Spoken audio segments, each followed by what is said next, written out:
I don't know. You gotta be crazy, stubborn to pursue art. Yeah, You have to true. be. It's just like me talking to you before the show happened. You know, the level of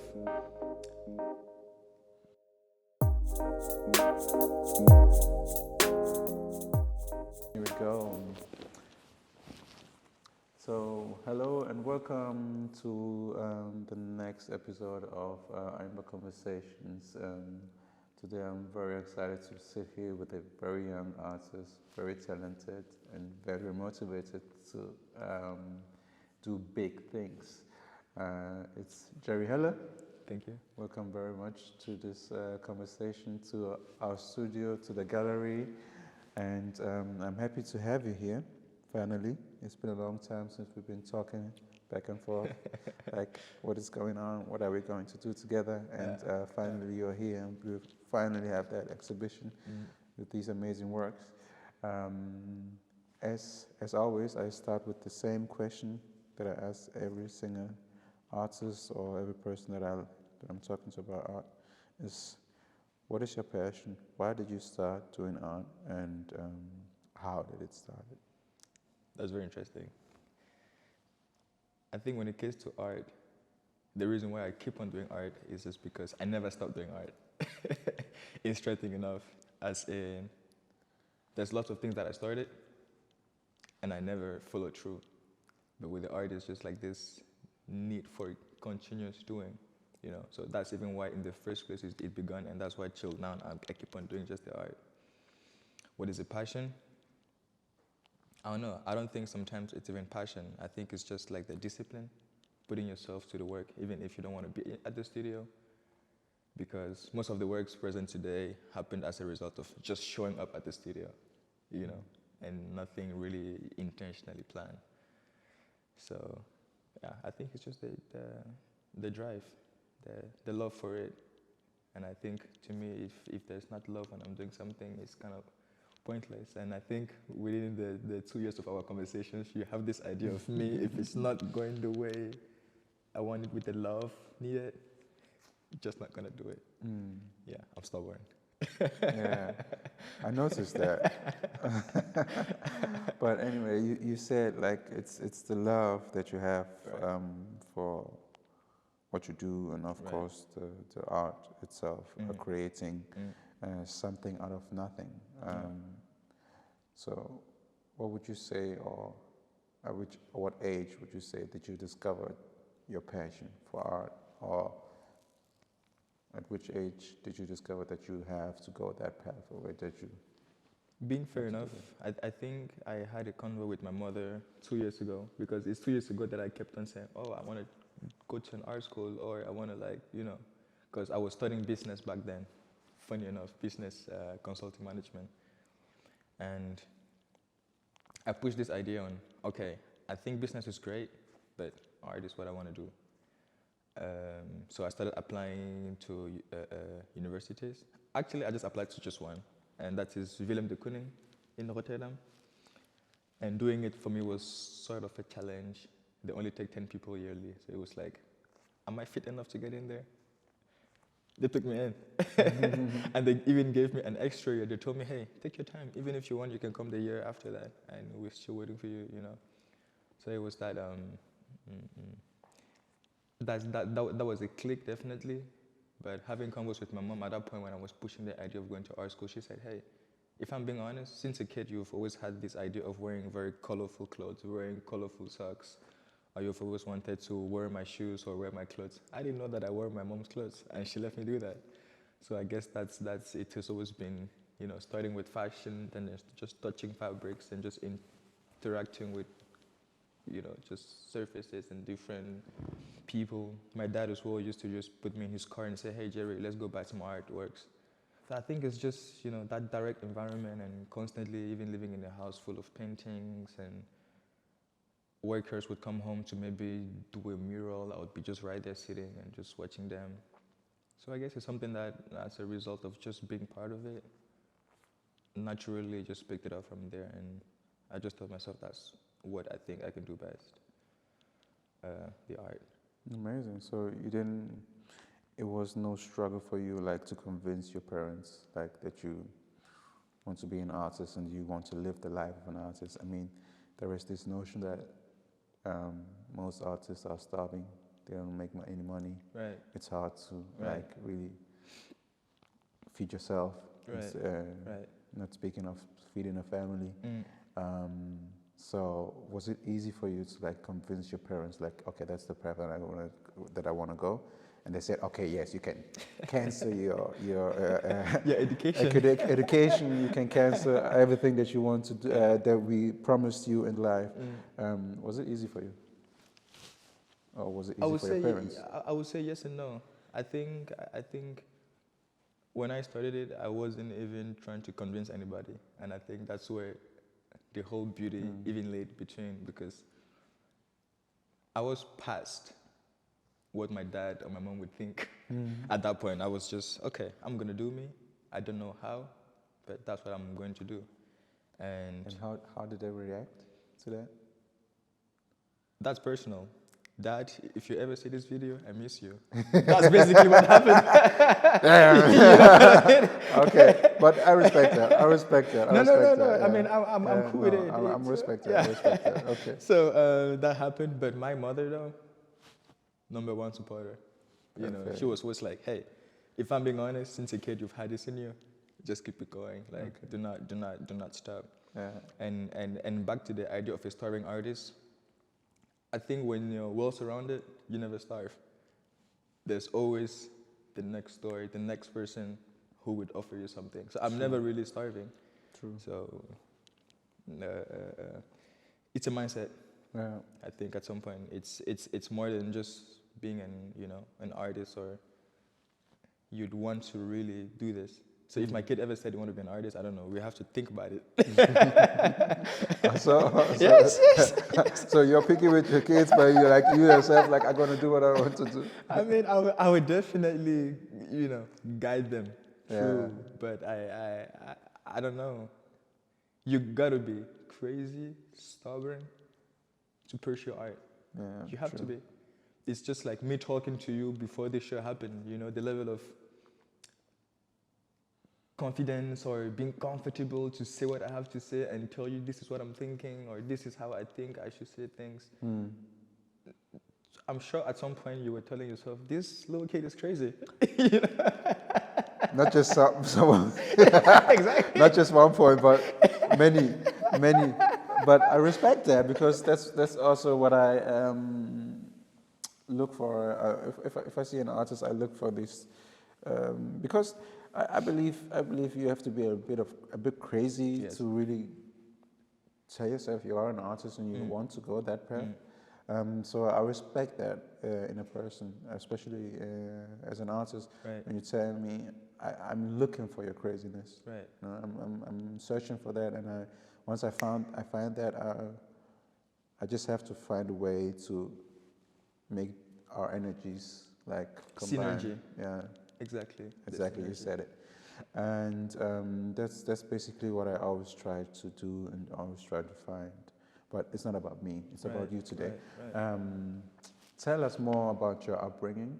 The way you just talked about your mom and your father, that you told them you want to be an artist.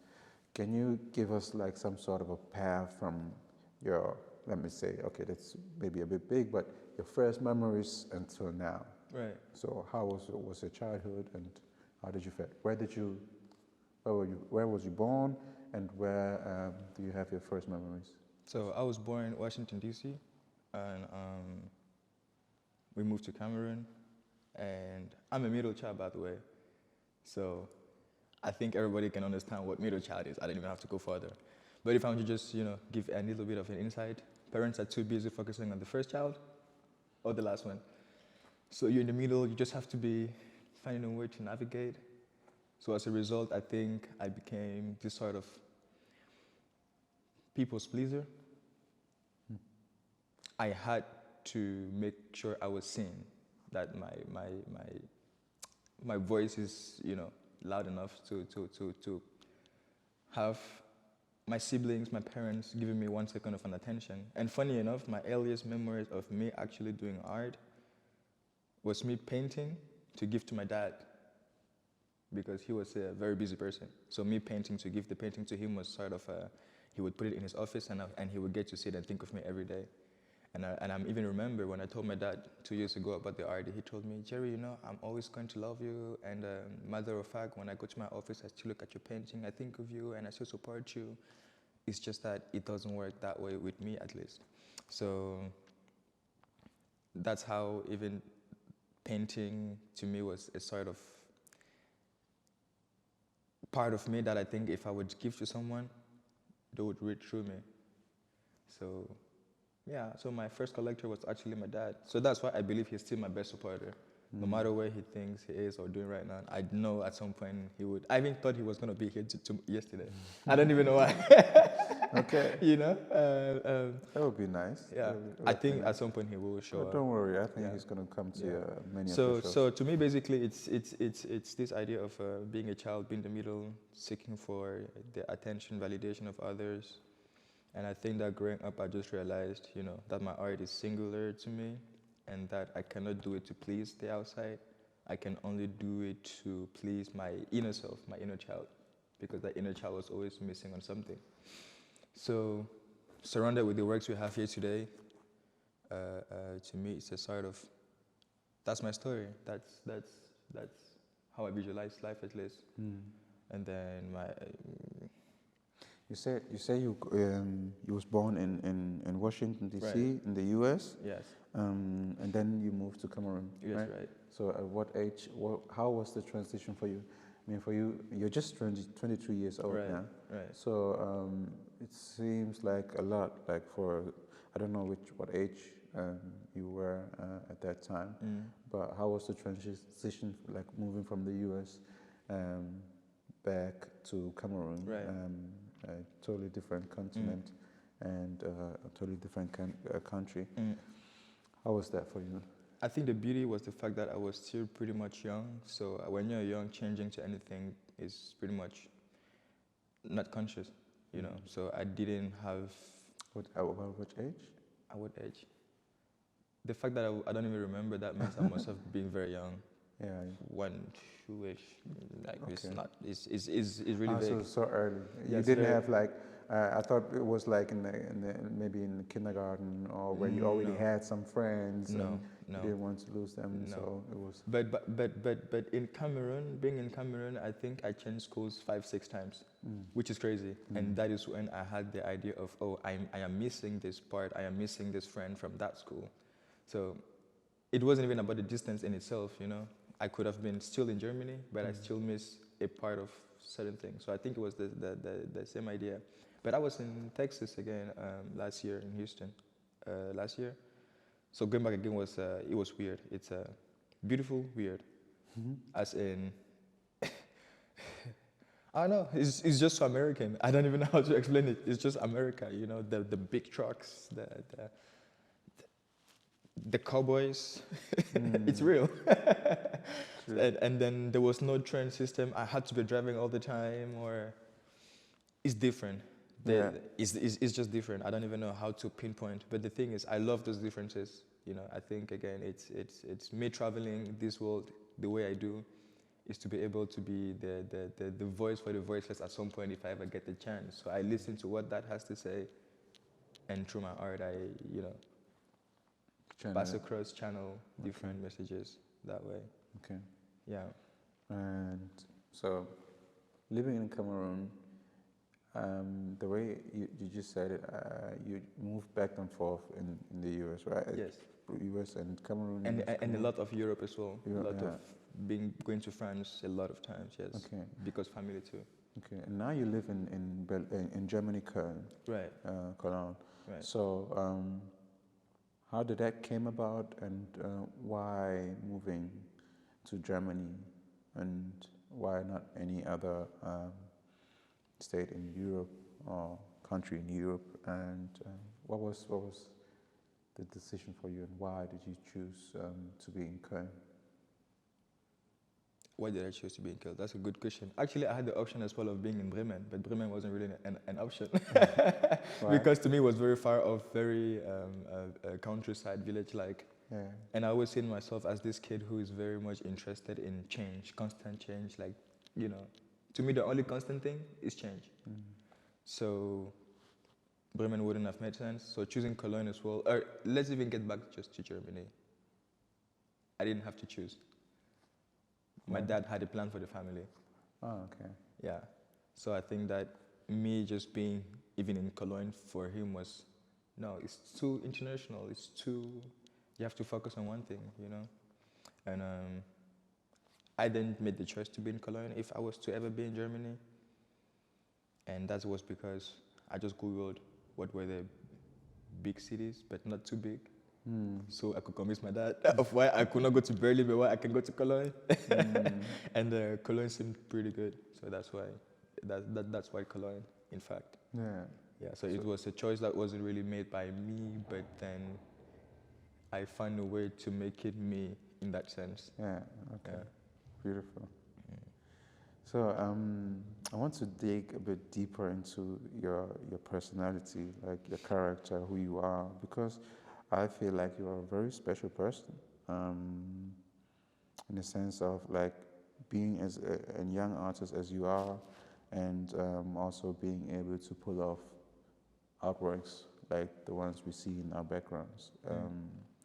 How would you describe yourself as a person? Not as an artist, but as a person. Well, as a person, how would I describe myself? As water. As water. Yes. Okay. The reason I say this is because I think I would say water because I've heard someone describe why water, in fact, was something that you'd want to be. If you put water in the freezer, it becomes ice. If you take it out of the freeze, it gets back to the water. If it evaporates into the sky, it comes back as a result of rain. It's everywhere. And that's how I see myself. It's pretty much this flow, you know. I think I'm a very ongoing person. But still, I am flowing in a very rigid way, as in I still choose even what channels I would allow my waters to flow through.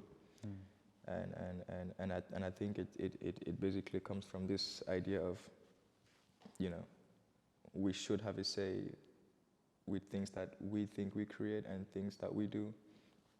So I think that's the reason why I would describe myself as water, fluid, flowy person, ready to take risk, just. Or as well, it's very different because I see it at the same way, but I also would describe myself as a very, how do you call that term? People who are kept to themselves, introvert. But I'm like introvert, extrovert. It's a weird mix. Is it possible? I guess. It's like if I get to know you, like it's been wonderful 2 days with you so far. I do not see you as a gallerist anymore. I see you as a partner, as a brother I'm willing to grow with in this path of the art world, you know. So it's like, and yesterday I think you must have noticed some people I would just say hi and then I would turn my back directly. So it's a beautiful mix of living life, I guess. So how would you describe yourself as an artist now? As an artist, I would describe myself as a very crazy structured artist. There's some sort of disorder in the others. So if you look at my art, sometimes you realize that there's some sort of professionalism, but then there's a point to which it's not there, you know? And that's because I see life as this idea of life is not a test. So I'm not going to give anybody the right answer. I'm just going to give them an answer. The same way whenever I'm painting, I'm not going to try to I don't even second guess my thought as an artist. So if I think I should put a line on it, I'll first put a line. Then I'm going to think if I should change it.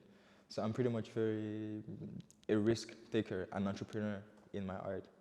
Which is very interesting because it always starts from somewhere, then ends on something that I didn't even intend to create. That's very funny. Okay. And it's good to hear.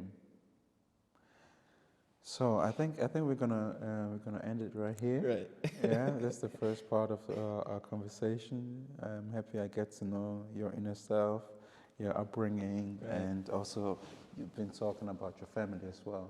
And I now know that you're the middle child, so I do understand a lot better, better than before. But let's move on and really start to talk about the inspirations behind your works, Right. and your thought process and how the techniques, of course, you use to create them. So thank you very much for watching this first part of this episode with Jerry Helle, and we are going to move on and talk about his artworks that you can see in the back and some crazy stuff that you're going to be witnessing. So stay tuned for the part 2, and please watch it. Please also subscribe to our channel, leave a comment on what you think about Jerry's art. Leave a comment about what you think about what we are doing here, like introducing new artists to you. Leave a thumbs up, a comment, and of course subscribe to our channel. So see you in the second part of this episode. Bye bye. Nice. Nice. Yeah.